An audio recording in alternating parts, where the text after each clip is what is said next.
ஆரிய நம்பி எதுக்கு இவ்வளவு காசு போட்டு படம் எடுக்கிறீங்க? படம் பண்ணி அவர் பல வருஷம் ஆச்சு. அவர் தேட்டருக்கு வந்து அவருக்கு என்ன பிசினஸ் இருக்கு? இப்ப என்ன பெரிய குறை மண்டை குழம்பு போயிட்டுறாங்க. எனக்கு எவ்வளவு பிசினஸ் இருக்கு? இன்னொரு விஷயம் சொன்னாங்க, அது ரொம்ப ஹர்ட்டிங்கா இருந்துச்சு எனக்கு வந்து. ஏன்னா எனக்கு இது சினிமா வரும்போது சொன்னாங்க, இந்த மூஞ்சி எல்லாம் யாரு பாப்பா அப்படின்னு சொல்லி ஒரு விஷயம் சொன்னாங்க. அதுக்கப்புறம் இந்த மூஞ்சி நம்ம ஒரு இடத்துக்கு போராடி வர இது எல்லாரும் நடக்க வச்சு. ஆனா இப்ப சொன்ன விஷயம், அப்புறம் மக்கள் கிட்ட இது ரொம்ப கொஞ்சம் எனக்கு கோபம் இருக்கு.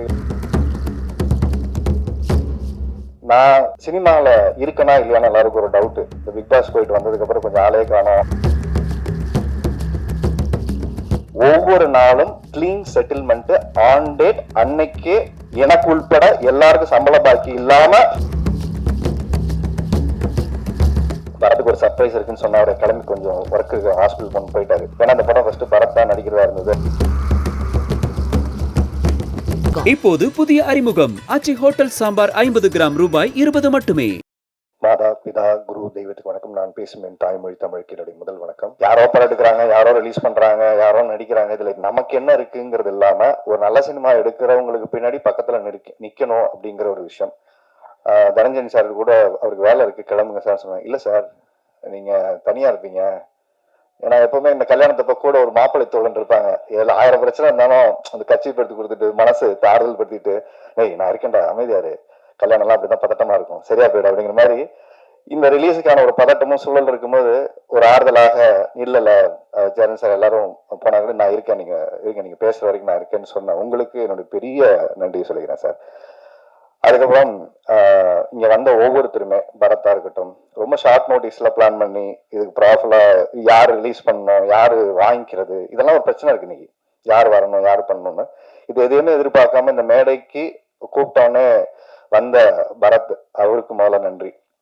பரத்துக்கு ஒரு சர்ப்ரைஸ் இருக்குன்னு சொன்ன அவரை கிளம்பி கொஞ்சம் ஒர்க்கு ஹாஸ்பிட்டல் கொண்டு போயிட்டாரு. ஏன்னா அந்த படம் ஃபர்ஸ்ட் பரத் தான் நடிக்கிறதா இருந்தது, அவருக்கு போய் கதை சொல்றதா இருந்துச்சு. அதுக்கப்புறம் அடுத்த கதைக்கு டிஸ்கஷன் போயிட்டு இருக்கு. பரத்தை வச்சு படம் பண்ணலான்னு பேசிட்டு இருந்தாரு. அதான் நான் சொன்னேன், நீங்க வாங்க பிரதர், உங்களுக்கு ஒரு சர்ப்ரைஸ் இருக்குன்னு சொன்னா அவருக்கு அது இன்னும் தெரியாது, கிளம்பி போயிட்டாரு. ஏன்னா அடுத்த ஒரு 3 படம் பண்றதுக்கு அவர் டிஸ்கஷன் பண்ணிட்டு இருக்காரு. அடுத்ததாக, நான் சினிமாவில் இருக்கனா இல்லையான்னு எல்லாருக்கும் ஒரு டவுட். இந்த பிக் பாஸ் போயிட்டு வந்ததுக்கு அப்புறம் கொஞ்சம் ஆளே காணோம். நெஞ்சுக்கு நீதி படம் பண்ணாரு. அப்புறம் மக்கள் கிட்ட எனக்கு என்ன தெரியும் அப்படிங்கிறது ஒவ்வொரு நேரமும் எனக்கு தெரியறது இல்லை. ஆனா என்னை சுத்தி இருக்கிறவங்களுக்கு, மற்றவங்களுக்கு தெரியும். அப்படி எனக்கு என்ன தெரியும், என்னால என்ன முடியுங்கிறத நம்பி இன்னைக்கு ஒவ்வொரு வாய்ப்பை கொடுத்த என்னுடைய ஒவ்வொரு தயாரிப்பாளருக்கும், ஒவ்வொரு இயக்குனருக்கும், ஒவ்வொரு டெக்னீஷியனுக்குமே இந்த நேரத்துல நான் அவங்களுடைய பாதம் தொட்டு நன்றி சொல்லிக்கிறேன். அதுக்கு அடுத்ததாக எனக்கு பிக் பாஸுக்கு அப்புறம் எனக்கு ஒரு பெரிய வாய்ப்பை ஏற்படுத்தி கொடுத்த வாத்தமராவுடைய producer cheers entertainment, cheers music, அவங்க அபிமேம்க்கு அண்ட் செல்வா சாருக்கு பெரிய நன்றியை சொல்லிக்கிறேன்.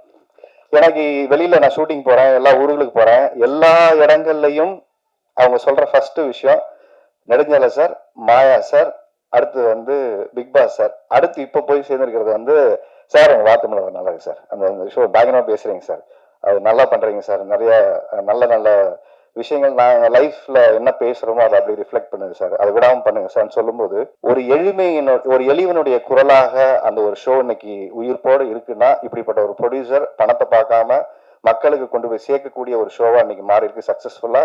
அவங்க என்கிட்ட ஒரு ப்ராமிஸ் பண்ணாங்க, நான் உள்ள வரும்போது, நான் உள்ள வேணான்னு சொல்றதுக்காக தான் உள்ள பண்ணேன். நமக்கு இது எப்படி இவ்வளவு நேரம் பண்ண முடியும், நமக்கு நடிக்க தெரியும், அங்க போய் ஷோ எப்படி ஹேண்டில் பண்ண பழக்கம் இல்லை. இல்ல உன்னால முடியும், ஃபர்ஸ்ட் உன்னை யாரும் எனக்கு தெரியாது, அப்புறம் சொன்னாங்க நீ அப்படி இப்படிலாம் சொன்னாங்க, நீ இப்ப பயங்கரமா பேசுவாங்க பிக் பாஸ்ல, அப்படி பேசுவேன் இப்படி பேசுவேன், எப்படி பேசுறியோ எனக்கு தெரியாது, கொஞ்சம் ஆரண்டி பண்ண, நீ எவ்வளவு அடிச்சாலும் தாங்குற ஆளா இருக்க, அதனால தைரியமா இந்த ஷோ பண்ண கரெக்டான ஆள் நீங்க தான். 2-3 பேர் ஷார்ட் லிஸ்ட் பண்ணோம், அதனால கரெக்டான ஆடு நீ தான், நீ வா அப்படின்னு சொல்லி உள்ள தூக்கி போட்டாங்க. ஸோ அவங்க ஒரு ப்ராமிஸ் பண்ணாங்க, 1 வருஷம் அந்த ஷோ வந்து பல கிடைச்சிட்டு நீங்க பண்ணுங்க, அது ஒரு இடத்துக்கு போய் சேரும் அப்படின்னு சொன்னாங்க. அதே மாதிரி 1 வருஷம் அந்த ஷோ முடிஞ்சு லாஸ்ட் ஒரு ஃபியூ வீக்ஸ் மேக்ஸ் டிஆர்பியில் இது வரைக்கும் கலைஞர் டிவிலே ஹையஸ்ட் டிஆர்பி வந்து ஒரு ஷோ வந்து ஹிட் ஆச்சு. அதாவது பக்திமான் மனைவிகளிடம் மாட்டிய கணவர்கள் அப்படிங்கிற அந்த ஷோ வந்து ஆல்மோஸ்ட் 1 பாயிண்ட்டுக்கு மேலே டிஆர்பி வந்து ஒரு பெரிய சக்ஸஸ்ஃபுல்லாக அது இருந்துச்சு. கலைஞர் டிவின்னு கூப்பிட்டு எல்லாருமே பாராட்டினாங்க, மேம் எல்லாருமே பாராட்டினாங்க. இது ஏன் சொல்றேன்னா, இதுக்கப்புறம் ஷோ பண்றாரு, டிவிக்கு போயிட்டாரு, படங்களும் பண்றாரா ஒண்ணுமே தெரியல, ஆனா ஆள் மட்டும் ஷூட்டிங் போயிட்டே இருக்காரு அப்படின்னு சொல்லிட்டு. ஏன்னா நிறைய இந்த இடைப்பட்ட காலத்துல மற்றவங்க ஆடியோ லான்ச்சுக்கு வர்றது அதிகமாயிடுச்சு. நான் என் ஆடியோ லான்ச்சுக்கு நானே வர்றது கொஞ்ச நாளுக்கு அப்புறம், சில வருஷங்களுக்கு அப்புறம் இப்பதான் வரேன். அப்படிப்பட்ட ஒரு வாய்ப்பு ஏற்படுத்தி கொடுத்த என்னுடைய தயாரிப்பாளருக்கு நான் நன்றி சொல்லணும். தயாரிக்கிறது முக்கியமா தயாரிப்பாளருக்கு ஏன் நான் நன்றி சொல்லணும் அப்படின்னா, இந்த படம் பண்ணதுக்கு சூரி எனக்கு ரொம்ப நண்பர், லக்ஷ்மண் எல்லாருமே எனக்கு ஃப்ரெண்ட், ஏற்கனவே படம் பண்ணியிருக்கோம். இது ரொம்ப கொஞ்சம் எனக்கு கோவம் இருக்கு, எனக்கு எமோஷன்ஸ் இருக்கு, இப்போ இதெல்லாம் நான் எதுவுமே உங்கள்கிட்ட காட்ட விரும்பல. ஏன்னா நிறைய அவமானங்களை தாண்டி தான் ஒவ்வொரு கலைஞர்களுமே இந்த சினிமாவுக்கு வராங்க. அவமானப்படாத யாருமே வர முடியாது. இது எனக்கும் அது ஒரு தடவை இல்லை, 2 தடவை இல்லை, பலாயிரம் தடவை அந்த விஷயம் நடந்துகிட்டே இருக்கு, திருப்பூர் நடந்துகிட்டே இருக்கு, இன்னைக்கு நடந்துகிட்டே தான் இருக்கு. இது எனக்கு மட்டும் இல்ல, சினிமாவை நேசிக்கிற ஒவ்வொருத்தருக்குமே நடந்துட்டு இருக்கு. இது எனக்கு மட்டும் புதுசாலாம் இல்லை. அது சுந்தர் சாருக்கு நடக்குது, எனக்கு நடக்குது, மற்ற கலைஞர்களுக்கு எல்லாருக்குமே நடக்குது. இந்த படம் ஏன் இப்ப சார் கூட சொன்னார் 27 நீங்க போட்டீங்களா சார் அப்படின்னு சொன்னாரு. ஏன்னா சார் படம் பார்த்துட்டாரு, தனஞ்சயன் சார் பார்த்துட்டு ரொம்ப நல்லா வந்திருக்கு. ஒரே ஒரு விஷயம் தான் சொன்னாரு, சின்சியரான ஒரு அட்டெம்ப்ட் இந்த படத்துல தெரியுது. அது ஒரு இயக்குனரா, ஒரு தயாரிப்பாளரா, நடிகரா, டெக்னீஷியனா எல்லாரும் ஒரு சின்சியர் படம் எடுக்கணுங்கிற ஒரு முயற்சி எடுத்திருக்கீங்கன்னு ஒண்ணு இருக்குல்ல, அது போதும் சார். ஏன்னா 150 ரூபா கொடுத்து படம் பார்க்கறவனுக்கு எப்படிப்பட்ட படத்தை கொடுக்கணுங்கிறதா எல்லாரும் கனவோட படம் எடுக்கிறோம், நான் உள்பட எல்லாருமே. ஆனா அதை சாட்டிஸ்ஃபை பண்ற இடத்துல தான் ஃபெயில் ஆகிட்டே இருக்கும். எக்ஸாம் எழுதிக்கிட்டே இருக்கும், ஆனா ஃபெயில் ஆகிட்டே இருக்கும். ஏன்னா நம்ம கொஸ்டின் பேப்பர் தெரிஞ்சுக்கிட்டு தான் ஆன்சர் எழுதணும் நினைக்கிறோம், யாருக்கும் தெரியுது இல்லை. ஏன்னா அவர் நோக்கி வைக்கப்பட்ட ஒரு கேள்வி. புது ப்ரொடியூசர் ஃபர்ஸ்ட் டைம் ஒரு படம் ஆரம்பிச்சாரு, அந்த படம் பாதியில நின்று போச்சு. அதுக்கப்புறமா சினிமா அந்த குடும்பம் நம்பி அவரை சினிமாவுக்கு இங்க அனுப்பிச்சு வச்சிருக்கு. என்கிட்ட சோழியா சொன்னாரு, சார் உங்களுக்கு ஒரு 20-25 நாள் டேட் இருக்கும், நீங்க வர்றீங்க, நல்லபடியா நடிச்சு கொடுக்குறீங்க, கிளம்பிடுறீங்க. இவ்வளவுதான் சூர்யா சொன்னார் என்கிட்ட. வேற எதுவுமே நீங்க கதையை கேளுங்க, பிடிச்சதுன்னா சொல்லுங்க, வரீங்க, நடிக்கிறீங்க, கிளம்புறீங்க, இவ்வளவுதான் நான் சொன்னாரு. சூர்யாக்காக சொன்னேன். சூர்யா யார் பண்றாருன்னா லக்ஷ்மண் எல்லாமே டீமா பண்றாரு, புது ப்ரொடியூசர் நம்ம நம்பி வந்திருக்காரு பிரதர் அப்படின்னாரு. அதே மாதிரி நாங்க போனோம், நடிச்சோம், வந்தோம், போனோம், நடிச்சோம், வந்தோம். இப்படி 25 நாள் முடிஞ்சிச்சு. படம் முடிஞ்சது. எடுத்து அந்த படத்தை பார்த்தாரு, நாங்களும் பார்த்தோம். சின்ன சின்ன விஷயங்கள் பண்ணா நல்லா இருக்குன்னு ஒரு சஜஷன் சொன்னோம். அப்ப அவருக்கு சினிமா தெரியாது. அப்ப அவர் என்ன சொன்னாரு, இல்ல சார் நல்லாதான் இருக்கு, நம்ம பண்ணிடலாம்னாரு. அவருக்கு எல்லாருக்கும் ஒரு குழப்பம் இருந்துச்சு, எப்படி அவரை கன்வின்ஸ் பண்றதுன்னு தெரியல. ஆல்ரெடி காசு செலவு பண்ணிட்டாரு, கொண்டு வந்த காசு எல்லாம் கரைஞ்சு போச்சு. ஏன்னா படமா திருப்பி எடுக்கணும், இவங்க எல்லாம் சரியான ஆட்களா இல்ல நம்ம காசை கரைக்கிறதுக்காக ஒரு ஐடியா பண்றாங்களா அப்படின்னு அவருக்கு ஒரு டவுட் இருந்துச்சு. அவருக்கு நான் எப்படி சொல்லி புரிய வைக்கிறேன்னு தெரியல. நேரா வீட்டுக்கு போனாரு, வீட்டுக்கு போய் படம் காமிச்சாரு. உண்மையாவே இன்னைக்கு நீங்க பார்த்த பாட்டு, நீங்க பார்த்த விஷுவல்ஸ் எல்லாமே ஏற்கனவே எடுத்திருந்ததான். அதுல கொஞ்சம் நேர்த்தியா இன்னைக்கு எக்ஸ்ட்ரானரியா அந்த படம் பார்த்துட்டு நல்லா இருக்கு அப்படிங்கிற ஒரு இடத்துக்கு இந்த படம் நகர்ந்துருக்குன்னா, இந்த படத்துக்கு முதல் பார்வையாளராக இருந்தது அவங்களுடைய 2 பொண்ணுங்க, அவங்க மனைவி. நீங்க அவங்களுக்கு தான் நன்றி சொல்லணும். இந்த படம் சிறந்த படமாக இன்னைக்கு வந்திருக்கிறதுக்கு மிக முக்கியமான காரணம், பாடம் எடுத்துட்டீங்க, இவ்வளவு காசை போட்டு ஒரு நல்ல படமா எடுக்க வேண்டியதானே, அது எல்லாமே பாத்துக்கலாம் போங்க அப்படின்னு அந்த பிள்ளைங்க சொன்ன அந்த தைரியம், தன்னம்பிக்கை தான் அப்படி இப்படி சுறுசுறுப்பா இருந்தாரு. சார் அது என்னமோ சொன்னீங்களா சார், வாங்க சார் அதெல்லாம் கொஞ்சம் என்னமோ பேசலாம், டிஸ்கஸ் பண்ணிக்கலாம், இல்லைன்னா அவர் அடுத்த வாரமே ரிலீஸ் பண்ணிடலான்ட்டாரு. நான் அடுத்த படத்துக்கு போறேன் சார், இதுல விட்டெல்லாம் நான் அதுல பிடிச்சிக்கிறேன்னாரு. சார் விட்டதை பிடிக்கிறேன்னு சினிமாவில அது பின்னாடி துரத்திக்கிட்டே இருக்கிறவங்க தான் இங்க அதிகம். அதனால ஒரு படம் எடுக்கும் போதே சரியா எடுத்து அந்த பேனர் எல்லாத்தையும் முடிவு பண்ணிட்டோம்னா சரியா போயிடும்னு சொன்னா, அன்னைக்கு அவங்க வீட்டுல சொன்ன விஷயத்த எல்லாருமே உட்கார்ந்து கவனிச்சு ஒரு டீமா பண்ணி, நாங்க போடாத சண்டை இல்ல, உண்மையாவே சொல்றேன். சண்டைன்னா ஒரு நல்ல ஹெல்த்தியான டிஸ்கஷன். அவர் ரொம்ப இன்னசென்ட். இவர் எவ்வளவு இன்னசென்ட்னு கேட்டீங்கன்னா, உள்ளுக்குள்ள ரத்த கொதிப்ப பாட்டு கேட்டிருப்பீங்கல்ல, அப்படி இருப்பார் உள்ளுக்குள்ள. இவர் என்ன சார் நடக்குது, இல்ல சார் பாவம் அவர் ஏதோ கொஞ்சம் பேசிட்டு இருக்காரு, யார்கிட்டயோ போன்ல பேசிட்டு கொஞ்சம் ரிலாக்ஸ்டா இருக்காரு. அவர் ரத்த கொதிப்பா இவர் இவ்வளவுதான் டீல் பண்ணாரு. ஏன்னா அவங்க 2 பேருக்கு லவ் பண்ற மாதிரி தான். அவரு அங்க டென்ஷன் ஆவாரு, பேசுவாரு, இவர்கிட்ட எந்த விதமான கூலா இருப்பாரு, தண்ணி மாதிரி. அது எது ஊத்துறாலும் அணைஞ்சிடும். அதனால சுந்தர் சார் வேலை செய்யறது ரொம்ப ஈஸி, ரொம்ப ரொம்ப ஸ்வீட். ஆக்சுவலா அவர் கோவப்பட்டு நீங்க பார்க்கவே முடியாது. அதிகபட்ச கோவம் தான், விடுங்க சார், இதுதான் அதிகபட்ச கோவம். அதை மீறி அவர் எதுக்குமே ரியாக்ட் பண்ண மாட்டாரு. அப்படிப்பட்ட ஒரு மனிதர் ஒரு படம் பண்ணி இன்னைக்கு இவ்வளவு பேருக்கு ஒரு வாய்ப்பை ஏற்படுத்தி கொடுத்த இன்னும் விஷயத்தை தாண்டி இன்னொரு விஷயம் சொல்றேன் சார். ஒவ்வொரு நாளும் கிளீன் செட்டில்மெண்ட் ஆன் டேட், அன்னைக்கே எனக்கு உள்பட எல்லாருக்கும் சம்பள பாக்கி இல்லாம கொடுத்த ஃபர்ஸ்ட் திருப்பூர்ல இருந்து வந்த ஒரு ப்ரொடியூசர். அவருக்கு கடன் வாங்குறாரு சார். என் ஆபீஸ்ல யாரும் நிக்க கூடாது சார், நான் கடன்காரன்னு சொல்லக்கூடாது சார், என்னை யாரும் தப்பா பேசக்கூடாது சார். ஆன் டேட்டுக்கு செட்டில் பண்ணாரு. ஏன்னா சூர்யா சொல்லும் போது ஒரு விஷயம் சொன்னாரு, ஒரு புது ப்ரொடியூசர் படம் பண்ணும்போது நம்ம எப்போ டெக்னீஷியன் சப்போர்ட் பண்ணுவாங்க சார், அன்னைக்கு அவங்களுக்கு பேமெண்ட் கொடுத்துடலாம் சார், 10 நாள் வச்சுக்கிட்டு பண்ணோம்னா அவங்களும் கொடுப்பாங்களோ இல்லையோ நம்பிக்கை இருக்கும். ஏன்னா பெரிய பேனர் மேல நம்பிக்கை இருக்கும். 10 நாள் கழிச்சு பேமெண்ட் போடுவாங்க, 20 நாள் கழிச்சு பேமெண்ட் போடுவாங்க. ஆனா மனோ கிரியேஷன்ஸ் நம்பி இன்னைக்கு எல்லா டெக்னீஷியனுக்கும் வந்து வேலை செய்வோம் சார். நான் உள்பட சம்பளம் கொடுக்கலன்னா கூட வந்து வேலை செய்வோம். ஏன்னா அடுத்தவங்க காசு நம்ம காசு மாதிரி நினைச்சு வேலை செய்யக்கூடிய ஒரு ப்ரொடியூசர். அவங்க காசு நமக்கு எதுக்கு சார், கொடுத்துருவோம் சார், அப்புறமா பேசுவோம் சார். ஆனா சில நேரங்களில் கராரா பேசுவாரு. கண்டிஷன் அப்படிதான். வீட்டுல பொண்டாட்டி எப்படியோ அப்படிதான் அவரு எங்க கிட்ட பொண்டாட்டிங்க நடந்துப்பாரு. சில நேரம் கொஞ்சம் கோவமா பேசுவாரு, அப்புறம் லவ் பண்ணுவாரு, அப்படி சாப்பாடை போட்டு அள்ளி திணிச்சிருவாரு. நம்மளால ஒண்ணும் முடியாது. அதனால ஒரு அன்பான ராட்சசன்னு சொல்லலாம், ராட்சசின்னு சொல்ல முடியாது, ஒரு ஆண். அதனால ஒரு அன்பான ராட்சசன் அவரு. சினிமாக்கு இப்படிப்பட்ட ப்ரொடியூசர் கிடைச்சதுல ரொம்ப சந்தோஷம். ரொம்ப அடமெண்டா நானு, டைரக்டர் லக்ஷ்மண், நாங்க நிறைய டார்ச்சர் பண்ணியிருக்கோம் அவரை. ஒரே விஷயம் தான் சொன்னேன், இன்ன வரைக்கும் நான் சொல்லிட்டு இருக்க ஒரே விஷயம், ஏன் அவரோட நான் நிக்கிறேன் இந்த ஆடியோ லான்ச் இல்ல ரிலீஸ்க்கு அப்புறம் எப்பனாலும் அவரோட நண்பரை நான் சம்பாதிச்சிருக்க விஷயம் என்னன்னா, சினிமாவுக்கு ஒரு நல்ல ப்ரொடியூசர் வந்தாரு, அவரை சரியா வழி நடத்தணும், சரியா அந்த ஒரு நல்ல படம் பண்ணுச்சுங்கிற சந்தோஷத்தோட ஒரு மனுஷன் வெளில போகணும். தப்பா ஒரு படம் பண்ணா, தப்பா கைட் பண்ணா, காசை வந்து தப்பா மிஸ்யூஸ் பண்ணோன்னு இல்லாம இந்த குழுவை பொறுத்த வரைக்கும் எல்லாமே ஒரு சரியான முயற்சியா எடுத்து, தரன் வந்து எல்லாமே கூடுதல் செலவு இருந்தாலும் இந்த படத்துக்கு பரவாயில்ல சார்.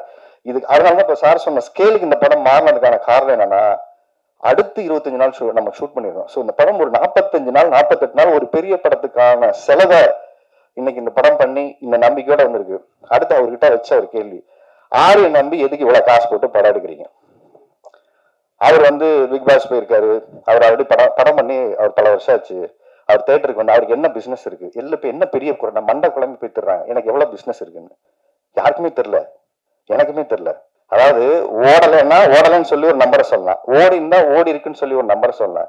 ரெண்டுமே சொல்ல முடியாத ஒரு நம்பர் இருக்கும்போது அவரு சொன்ன ஒரு விஷயம், டிஸ்ட்ரிபியூட்டர் கிட்ட அவர் வந்து பேசியிருந்தாரு, சார் இந்த பக்கம் மைனஸ்லயும் இல்ல, இந்த பக்கம் பிளஸ்லயும் இல்ல, நான் சேஃபா இருக்கேன் சார். ஏன்னா ஜீரோக்கு பக்கத்துல எத்தனை நம்பர் வேணா போடலாம் சார், ஆனா மைனஸ்ல போயிட்டாங்கன்னா திருப்பி எடுத்துட்டு வர்றது கஷ்டம் சார்.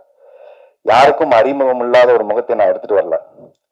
ஆனா இந்த படம் மூலியமாக நான் எப்படி, நீங்க நெடுஞ்சாலை ஒரு படம் பெரிய வீட்டுக்கு கொண்டு போய் சேர்த்துச்சு, எப்படி மாயா அவங்களுக்கு ஒரு அங்கீகாரத்தை ஏற்படுத்தி கொடுத்துச்சு, அப்புறம் நாகேஸ்வரிங்க ஒவ்வொரு படங்களும் ஒரு அங்கீகாரத்தை ஏற்படுத்தி கொடுக்குதோ, இன்றைக்கு வெற்றி அடைஞ்ச ஹீரோக்கள் நிறைய பேர் இருக்காங்க. பிசினஸ் உள்ள ஹீரோக்கள், அவர் சொன்ன விஷயம், அவர்கிட்ட சொன்ன விஷயம், வெற்றி அடைஞ்ச ஹீரோக்கள் பல பேர் இருக்காங்க. இன்னொன்னு அடுத்த கட்ட நகர்வை நோக்கி நகரக்கூடிய ஹீரோக்கள் இருக்காங்க. இந்த ரெண்டு பேருக்கு இடையில போராடக்கூடிய பல நல்ல ஹீரோக்கள் இந்த சினிமாவில் இருக்காங்க சார். அவங்களுக்கான வாய்ப்புங்கிறது வந்து இங்க யாரோ ஒருத்தர் ஏற்படுத்தி கொடுத்துதான் சார் எல்லாருக்கும் நடந்திருக்கு. ஏன்னா அவருக்கு இவ்வளவு புரிதல் இருக்குன்னு எனக்குமே தெரியல சார். ரஜினியை ஃபர்ஸ்ட் படம் பண்ணும்போது யாருக்கும் தெரியாதுல்ல சார். இன்னைக்கு நமக்கு ரஜினி சார், இன்னைக்கு விஜய் சார், இன்னைக்கு அஜித் சார், யாரு எப்ப மாறுவாங்கன்னு யாருக்குமே தெரியாது சார். ஒரு படம் தான் அவங்க வாழ்க்கையை மாத்திருக்கு சார்.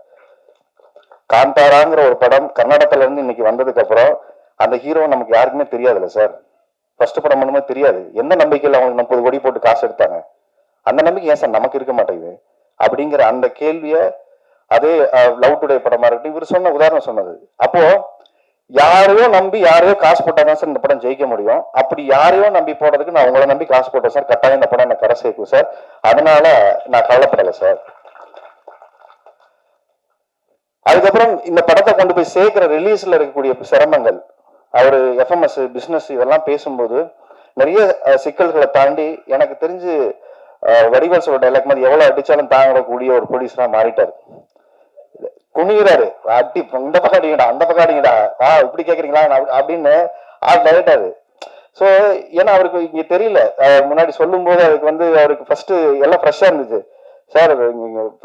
ஒரு இடத்துல பிசினஸ் பேசும்போது கரெக்டா ஒரு கைட்லைன்ல போலன்னா சுத்திடுது சார் அப்படிங்கும்போது, இப்ப அவர் நிறைய பேர் சுத்தல் வர்றாங்க. இப்ப கொஞ்சம் ட்ரெயின் ஆயிட்டு அவரை எல்லாத்தையும் சுத்தல் வர்றாரு. இவ்வளவுதானே படம், வாங்க வாங்க பாத்துக்கலாம் அப்படின்ட்டு. அதனால 27 ஃபிக்ஸ் பண்ணிட்டு கூட அதான் சொன்னாரு, இல்ல சார் ஃபிக்ஸ் பண்ணிட்டு அடுத்து 2 மாசம் வந்து நமக்கு லீவு இல்ல சார், எக்ஸாம் வருது, நிறைய பணம் போட்டிருக்கு சார், பண்ணிட்டோம், ஜனநாயகம் தள்ளி போயிடுச்சு சார், இந்த கேப்பை ஃபில் பண்றோமோ இல்லையா சார், நாம தியேட்டரை ஃபில் பண்ணுவோம் சார்னு சொன்னார். கேப்பை ஃபில் பண்றதுக்கு நிறைய படம் வரலாம் சார், தியேட்டரை ஃபில் பண்ணக்கூடிய ஒரு நல்ல படம் கொடுத்துருவோம் சார் அப்படிங்கிற ஒரு நல்ல முயற்சியோட இந்த படம் எடுக்கப்பட்டிருக்கு. எனக்கு ஆதங்கம் கோபம் இதெல்லாம் சொன்னதுக்கு பின்னாடி என்ன விஷயம்னா, எங்கோ ஒருத்தர் யாரோ ஒருத்தருக்கு வாய்ப்பு கொடுத்தா மட்டும்தான் எல்லாருமே அடுத்த கட்டத்துக்கு நகர்வாங்க. இல்லைன்னா அந்த வாய்ப்பு கொடுக்கக்கூடிய ஒவ்வொரு தயாரிப்பாளருக்கும் நம்ம நன்றியுள்ள இதா இருக்கணும். எனக்கு வாய்ப்பு கொடுத்த என்னோட தயாரிப்பாளருக்கு நான் நன்றி உள்ள ஆளா இருக்கணும்னு நினைக்கிறேன். ஏன்னா நான் உதவி இந்த படம் பண்ணோம், ஜெயிக்கணும், அவ்வளவுதான். ஏன்னா நான் 5 கோடி ரூபாய் போட்டு நீங்க படத்தை பண்றவருக்கு நான் கொடுத்த இந்த சின்ன காசு ஒன்றும் பெரிய காசு கிடையாது.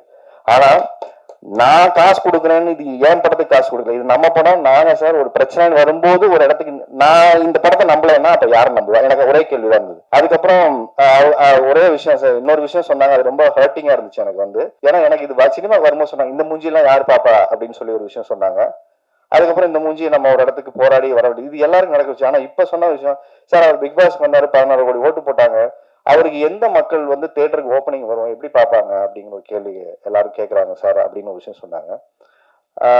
நான் அவங்களுக்கெல்லாம் ஒரே பதில் தான். இப்ப நான் சொல்ற வேண்டிய விஷயமா நான் பதில் சொல்றேன்.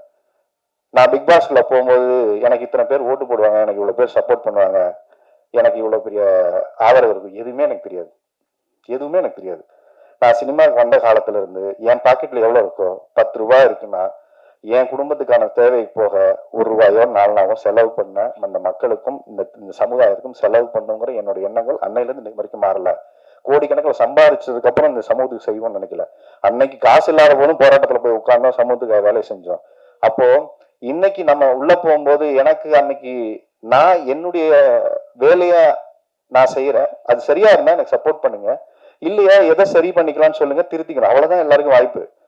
அதனால எல்லாருமே பிறக்கும் போது இங்க யாரும் ஸ்டாரா வந்தெல்லாம் பிறக்கிறது இல்ல. இங்க stars R mat not born. இதை முதல்ல நம்ம எல்லாரும் புரிஞ்சுக்கணும்.